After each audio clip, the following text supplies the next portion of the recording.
नमस्कार, आप देख रहे हैं देश की बात और मैं हूं नगमा।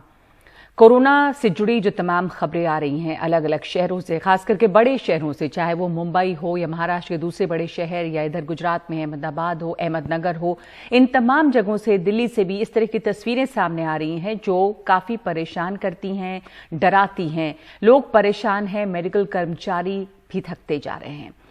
जो पहली तस्वीर हम आपको दिखा रहे हैं, ये तस्वीर अहमदाबाद की है, जहां पर सिविल अस्पताल के बाहर 108 एम्बुलेंसेस की लाइन लगी हुई है। इनमें कोरोना मरीज हैं जिनको अस्पताल लाया गया है इलाज के लिए, लेकिन अंदर भीड़ इतनी ज़्यादा है कि मरीजों को 6 से लेकर 8 घंटों तक एम्बुलेंस में ही इंतज़ार करना पड़ रहा है।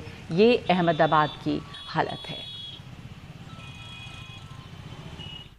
और गुजरात से लेकर मध्य प्रदेश तक हालात सभी जगह बुरे हैं, लेकिन इस बीच में एक बड़ा सवाल ये भी उठ रहा है कि क्या कोरोना से मौत के आंकड़ों को छुपाया जा रहा है।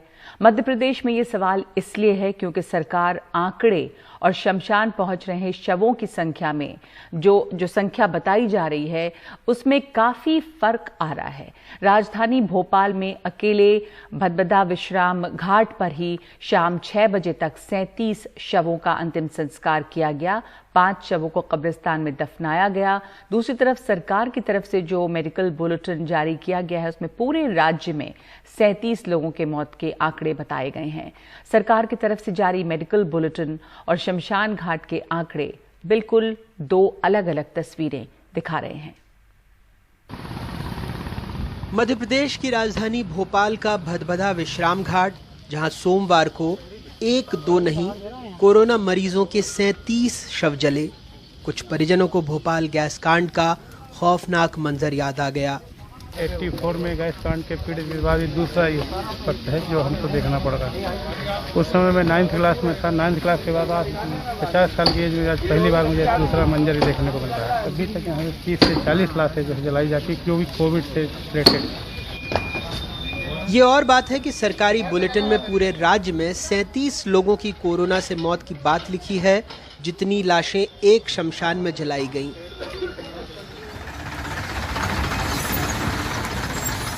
खैर, कोविड मरीजों के शव को नगर निगम की गाड़ी सीधे अस्पताल से विश्राम घाट के पिछले गेट पर लेकर आई।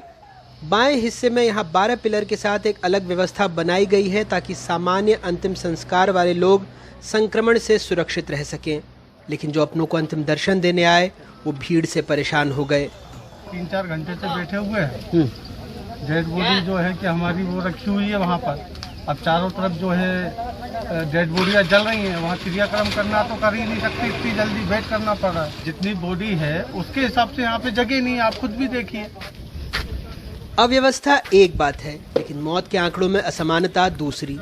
8 अप्रैल को भदभदा में 31 शवों सहित शहर में 41 शवों का कोविड-19 प्रोटोकॉल के तहत अंतिम संस्कार किया गया, जबकि उस दिन सरकारी मेडिकल बुलेटिन में पूरे प्रदेश में 27 लोगों की संक्रमण से मौत की बात कही गई। 9 अप्रैल को अकेले भोपाल में 35 लोगों का अंतिम संस्कार हुआ, जबकि सरकारी बुलेटिन में पूरे राज्य में 23 लोगों की मौत की बात कही गई। 10 अप्रैल को भोपाल में 56, जबकि सरकारी बुलेटिन में 24 लोगों की मौत की बात कही गई। 11 अप्रैल को भोपाल में ही 68, जबकि सरकारी बुलेटिन में पूरे राज्य में सिर्फ 24 लोगों की मौत की बात कही गई। और 12 अप्रैल को शहर में 59 शवों का कोविड प्रोटोकॉल से अंतिम संस्कार हुआ, जबकि सरकारी बुलेटिन में पूरे राज्य में 37 लोगों की मौत की बात बताई गई। हालांकि सरकार का कहना है कि वो कोई आंकड़े छिपा नहीं रही है। सरकार की कोई मंशा नहीं है कि किसी भी तरह की मृत्यु के आंकड़े को छुपाया जाए, और वो छुपा के किसी तरह का हमें कोई अवार्ड नहीं मिलने वाला, ऐसा कहीं भी कोई मंशा नहीं। पिछले सप्ताह अंतिम संस्कार के लिए लकड़ी कम पड़ जाने की बात भी सामने आई थी। 100-150 कुंटल लकड़ी जा रही है डेली परमानेंटली।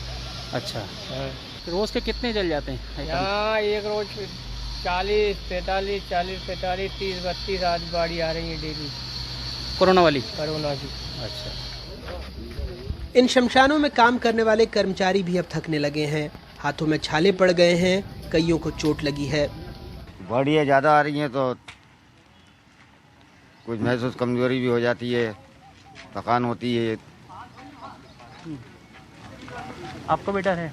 हाँ? आपको भी डर लगता है? डर लगता था शुरू में, लग गई आदत तो अब करते रह जा रहे हैं। बॉडियों के साथ में पब्लिक ज़्यादा आ रही है। पब्लिक क्या थोड़ी कम आए तो थोड़ा आसानी रहती है। जब भीड़ भड़का हो जाता है, गर्मी इतनी तेज़ है किससे कहा नहीं जा सकता। बस पानी पे पानी पिए जाते हैं, खाने का टाइम ही नहीं मिल पाता। सरकारी आंकड़ों में बाजीगरी के बीच एक हकीकत यह है कि जलती चिताओं के बीच बेहद नज़दीक दूसरी चिताएं सजाई जा रही हैं।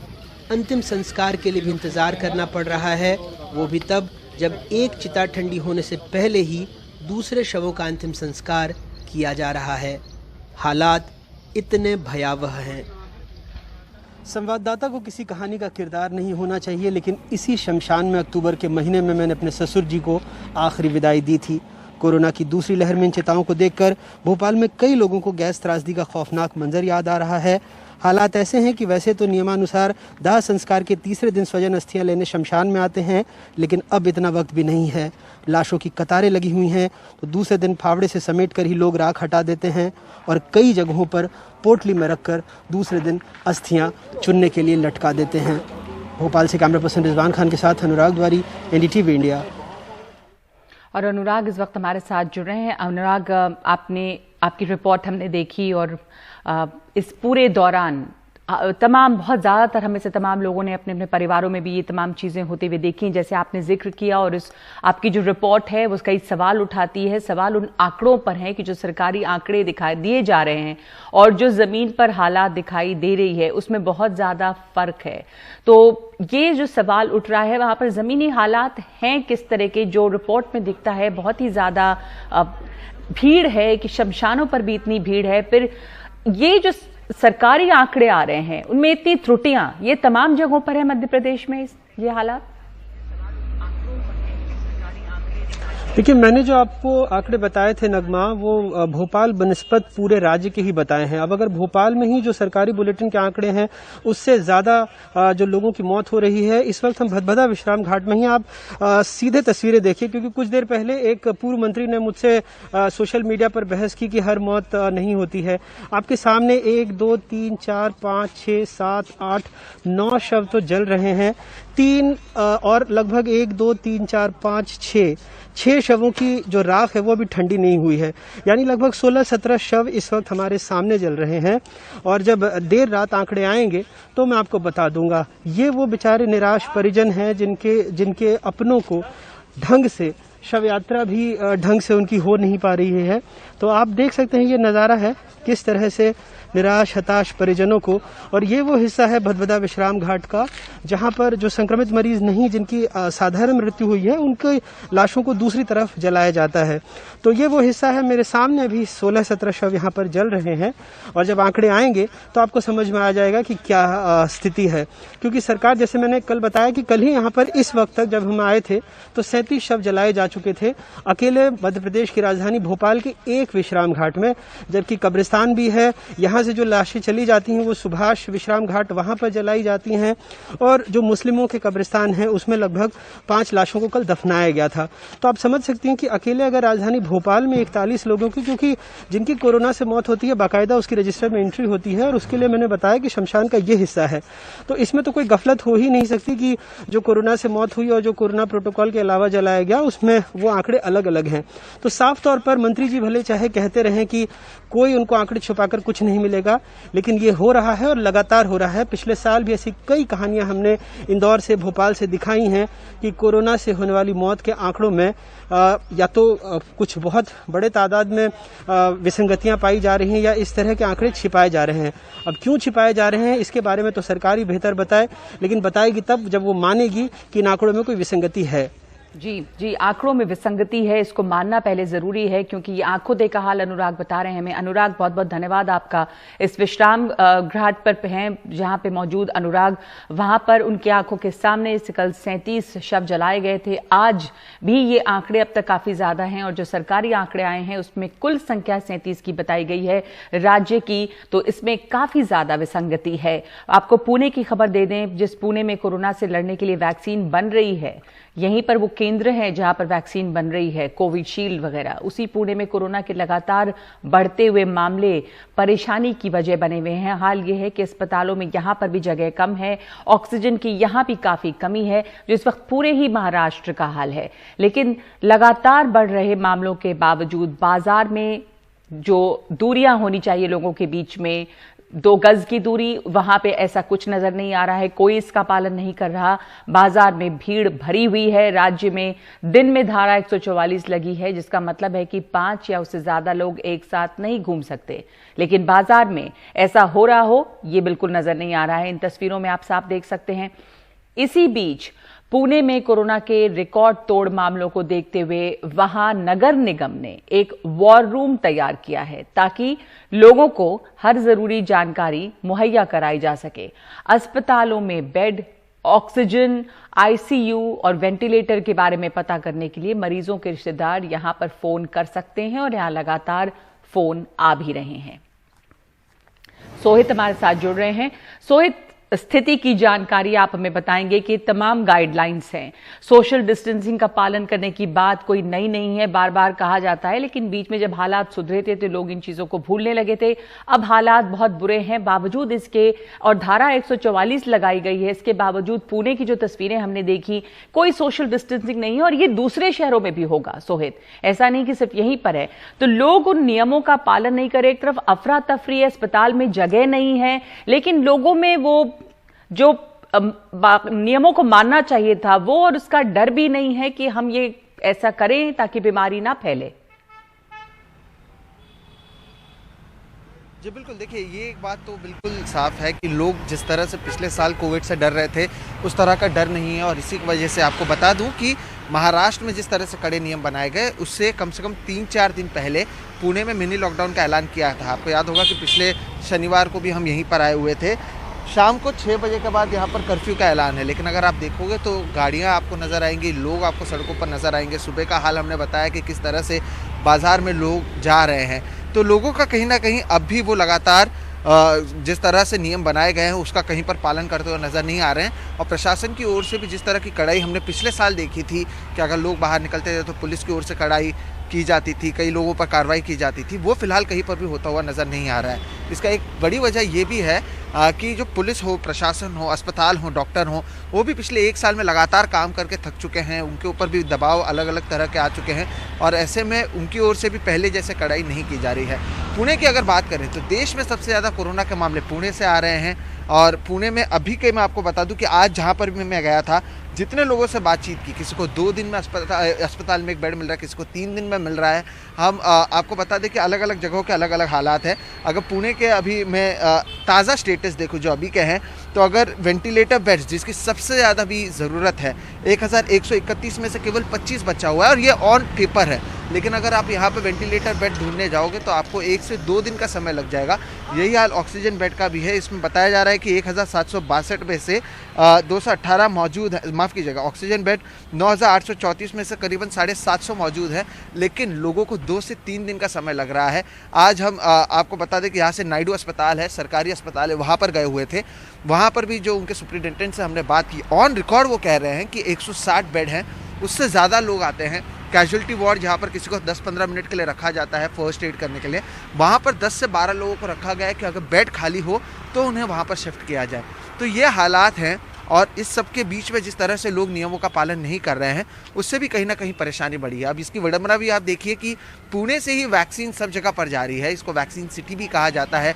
अलग अलग देशों में भी यहाँ से वैक्सीन गई हुई है और यहीं पर सबसे ज़्यादा मामले बढ़ रहे हैं। लेकिन ये बात बिल्कुल सही है कि लोगों में पहले की तरह डर नहीं है, जो भी एक बहुत बड़ी वजह है कि लोग बाहर निकल रहे हैं और मामले बढ़ रहे हैं। जी शुक्रिया आपका सोहित।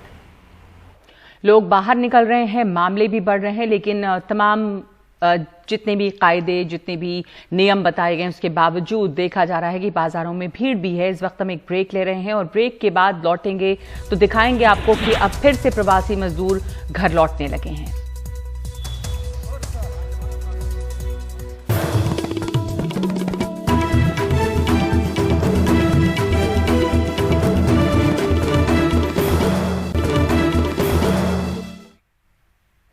पिछली बार कोरोना की लहर में जब लॉकडाउन हुआ तो सबसे ज्यादा उसका बुरा असर प्रवासी मजदूरों पर पड़ा। अभी भी फिर से मुंबई से लेकर दिल्ली तक बस अड्डों और स्टेशनों पर गांव लौटने वालों की भीड़ इस पिछले साल की याद दिला रही है, जब लॉकडाउन के बाद लोग घर लौट रहे थे, जब ट्रेन और बसें बंद हो गई थीं और लोग पैदल चल पड़े थे। इस बार लॉकडाउन के डर से फिर वही आलम नजर आ रहा है। मुंबई और महाराष्ट्र में जो सेमी लॉकडाउन है, वहां से बिल्डिंग निर्माण का कार्य में जो छूट दी गई है, लेकिन इसके बावजूद बिल्डिंग निर्माण से जुड़े बहुत सारे जो कंस्ट्रक्शन मजदूर हैं, जो इमारत के निर्माण का काम करते हैं, वो अपने अपने गांव जाने की तैयारी में जुट गए हैं। इधर गुड़गांव और दिल्ली में भी यही हाल है। दिल्ली के सराय काले खां बस अड्डे से लेकर आनंद विहार तक लोगों की भीड़ है कि किसी भी तरह से घर के लिए बस मिल जाए। दिल्ली के सराय काले खान बस अड्डे से हमारे सहयोगी मुकेश सिंह सेंगर हमारे साथ जुड़े हैं। मुकेश, सराय काले खान पर किस तरह की भीड़ है और क्या लोगों में ये डर है फिर कि बसें बंद हो जाएंगी, ट्रेन बंद हो जाएगी? और क्योंकि अब तक कोई लॉकडाउन नहीं है, ऐसा नहीं है कि काम बिल्कुल बंद हो गया है, पर इसके बावजूद इतनी सारी संख्या में लोग आ रहे हैं लौटने के लिए, क्या बता रहे हैं वो?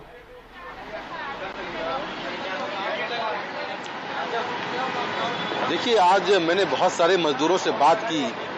2-3 कारण है। पहला कारण तो ये है कि गांव में इस समय जो है, खासतौर से उत्तर प्रदेश में चुनाव का समय है, वहां पर प्रधानी के चुनाव चल रहे हैं, सरपंच के चुनाव हैं। इसके साथ में गर्मी के मौसम में जो मजदूर हैं वो वैसे ही अक्सर घर जाते हैं, लेकिन हमें ऐसे बहुत सारे मजदूर मिले जिन्होंने बताया कि उनके पास काम तो है, लेकिन उनके मन में ये डर है कि अगर लॉकडाउन हो गया तो उसके बाद उन्हें फिर से पैदल जाना पड़ेगा और बहुत सारी जो परेशानियां उन्होंने बीते साल झेली है, वही परेशानियां उन्हें इस बार झेलनी पड़ेगी।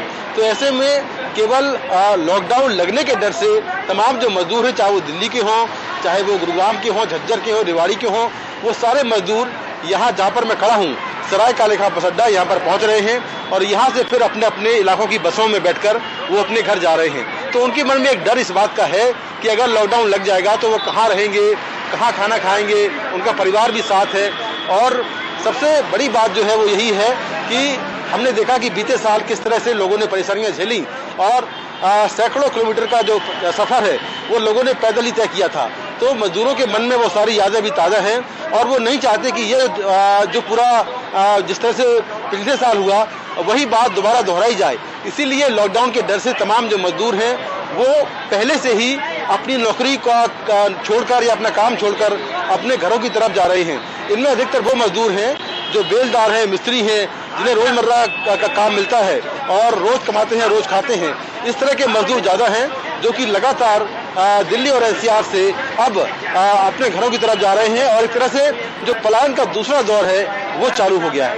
जी, तो पलायन का दूसरा दौर शुरू हो गया है। लोगों की भीड़ हर जगह पर नजर आ रही है। बहुत सारी जगहों पर अलग अलग वजह है। एक तो डर है कि कहीं लॉकडाउन ना हो जाए। मुकेश, धन्यवाद आपका। और जैसा आप मुकेश ने बताया कि चुनाव भी हैं, खास करके उत्तर प्रदेश जैसे राज्यों में, इसलिए भी लोग लौट रहे हैं। कोरोना के बढ़ते हुए मामलों के बीच दिल्ली और उत्तर प्रदेश में कोरोना के RT-PCR टेस्ट रिपोर्ट में देर होने की वजह से संक्रमण का दर बढ़ने की आशंका प्रकट की जा रही है। RT-PCR टेस्ट की रिपोर्ट क्यों देर से आ रही है, देखिए रवीश रंजन शुक्ला की रिपोर्ट। दिल्ली से महज 20 किलोमीटर दूर इंदिरापुरम के Khalsa help covid test centre पर भीड़ लगातार बढ़ रही है। कोरोना टेस्टिंग सेंटर के प्रबंधक लगातार लोगों से सोशल डिस्टेंसिंग बनाने की अपील कर रहे हैं, लेकिन मार्च तक जहां वो रोज 50 से 70 टेस्ट करते थे, वहीं अप्रैल में ये तादाद बढ़कर 250 से 300 तक पहुंच चुकी है।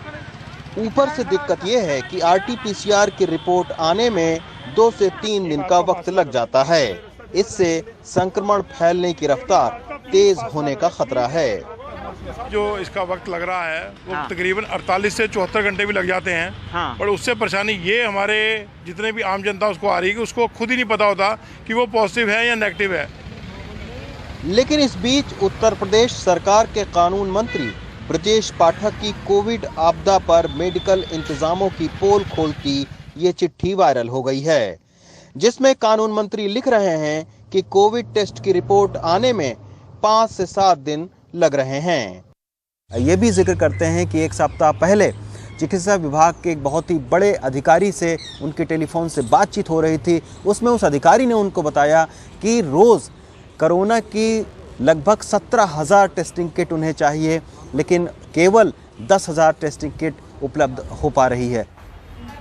उत्तर प्रदेश ही नहीं, देश की राजधानी दिल्ली में भी RT-PCR टेस्ट की रिपोर्ट देर से आने की लगातार शिकायतें मिल रही हैं। All India government nurses federation ने दिल्ली सरकार को पत्र लिखकर कहा है कि RT-PCR की रिपोर्ट समय पर न मिलने से कोरोना संक्रमण की दर बढ़ने की आशंका है। हमने चीफ मिनिस्टर साहब से रिक्वेस्ट करी है कि जितनी जल्दी से जल्दी हो सके लेबॉर्ट्रीज को बढ़ाया जाए ताकि टेस्ट जल्दी हो सके, ताकि तभी हम जो है कोरोना को कंट्रोल कर पाए। दरअसल दिल्ली सरकार के केंद्रों पर इकट्ठा किए गए नमूनों की जांच स्पाइस हेल्थ नाम की एक लैब करती है। लैब ने अपनी वेबसाइट पर एकाएक ज्यादा परीक्षण होने की वजह से 2 दिन में रिपोर्ट देने की बात कहते हुए ग्राहकों से माफी मांगी है। लेकिन जहां पहले ही दिल्ली में कोरोना संक्रमण की दर 12% हो चुकी हो, ऐसे में रिपोर्ट देने में देरी से जानकार संक्रमण दर और बढ़ने की आशंका प्रकट कर रहे हैं। नई दिल्ली से रवीश रंजन शुक्ला की रिपोर्ट, NDTV इंडिया।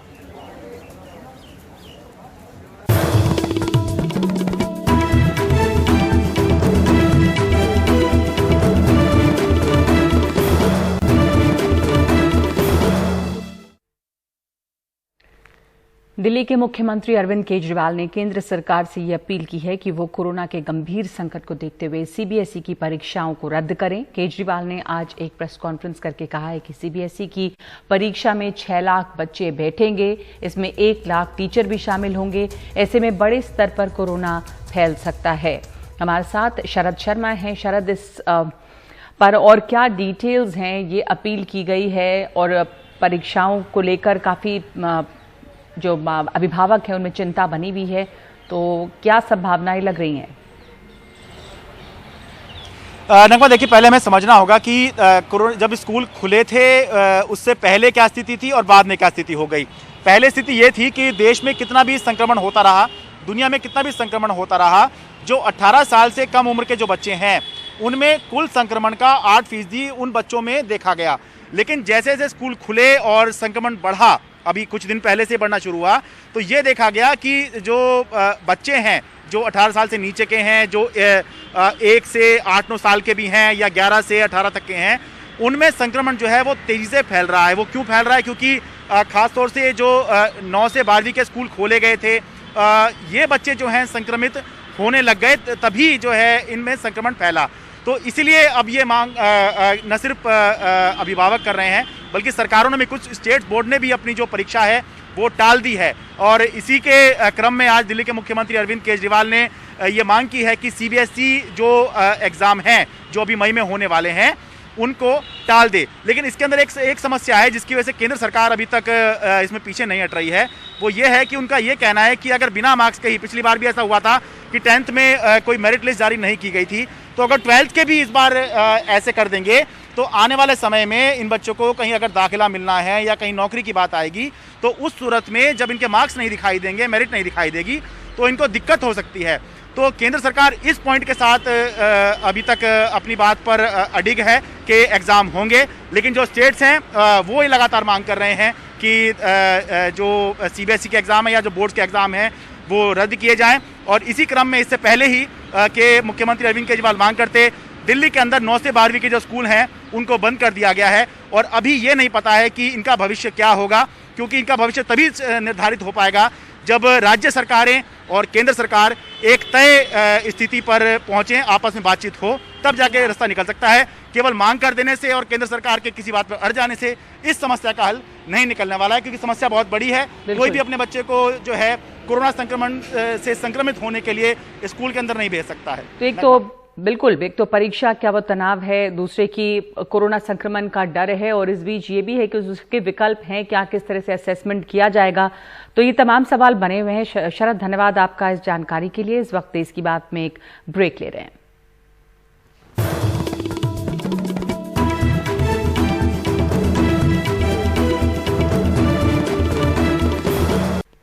नोएडा में रहने वाले 3 साल के रुद्राक्ष को आप सबकी मदद की जरूरत है।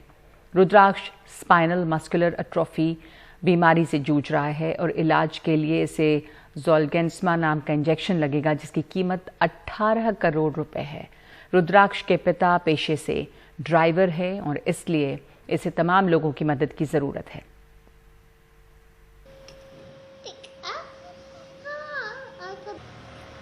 तीन साल का रुद्राक्ष ना खड़ा हो सकता है, ना सही से बोल सकता है और ना ही बिना सहारे के बैठ सकता है। रुद्राक्ष की हालत बताते बताते उसकी माँ नीता भावुक हो जाती है। बैठ उठ नहीं सकता, छोटी छोटी बातों के लिए 3 साल का बच्चा नॉर्मल हो जाता है, अपना सब कुछ करने लगता है। आज ये हमको आज भी ऐसा ही है जैसे कभी छोटा सा था। रुद्राक्ष के पिता कपिल बसोया पेशे से ड्राइवर हैं, पर बेटे के इलाज के लिए पैसे जुटाने के चक्कर में नौकरी भी छोड़ दी है। दरअसल रुद्राक्ष को स्पाइनल मस्कुलर एट्रोफी 2 नाम की बीमारी है, जिसका इलाज सिर्फ एक इंजेक्शन ज़ोलगेंस्मा है, जिसकी कीमत 18 करोड़ रुपए है। बेटे के इलाज के लिए कपिल ने अपनी जमीन तक बेच दी है। मुझे 10 महीने बाद पता चला था। तब मैंने इनको दिखाया था अपोलो में, एक हॉस्पिटल है अपोलो में, उनमें एक वीना काला डॉक्टर थी। उन्होंने मेरे को पहली बार बताया था कि इनको ये बीमारी है। तब से संघर्ष कर रहे हैं भैया। कौन कौन से हॉस्पिटल्स गए आप? मैं सेंट स्टीफन, गंगाराम, कलावती, सफदरजंग, एम्स, सब जगह होकर गया हूँ। अपोलो मैंने एक हमारा एक प्लॉट था भैया, वो भी बेच दिया बच्चे के लिए, और थोड़ा बहुत पैसा था वो भी लगा दिया है, और जो क्राउड फंडिंग से जमा कर रहा हूँ अपने बेटे के लिए वो भी कर रहा हूँ। अब 18 करोड़ जुटाने के लिए परिवार सोशल मीडिया के जरिए लोगों से दान देने की अपील कर रहा है। लोग दान कर भी रहे हैं, पर रुद्राक्ष के पास वक्त कम है और 18 करोड़ की रकम बहुत बड़ी। ये उनकी माँ है, ये उनके पिता हैं। रुद्राक्ष अभी उनके साथ में है और इंतजार कर रहे हैं कि कब इनके पास 18 करोड़ रुपए होंगे तो वो जो इंजेक्शन है ज़ोलगेंस्मा वो इनको दिया जाएगा। फिलहाल पूरे देश से मदद मिल रही है इनको, और सब उम्मीद यही कर रहे हैं कि जल्द वो इंजेक्शन रुद्राक्ष को लगेगा और ये आम बच्चों की तरह खेलेगा, पढ़ेगा और शायद बड़ा होकर के अपने देश का नाम रोशन करेगा। सहयोगी संजय कौशिक के साथ नोएडा से सौरभ शुक्ला, NDTV इंडिया। तो इस वक्त देश की बात में इतना ही। नमस्कार।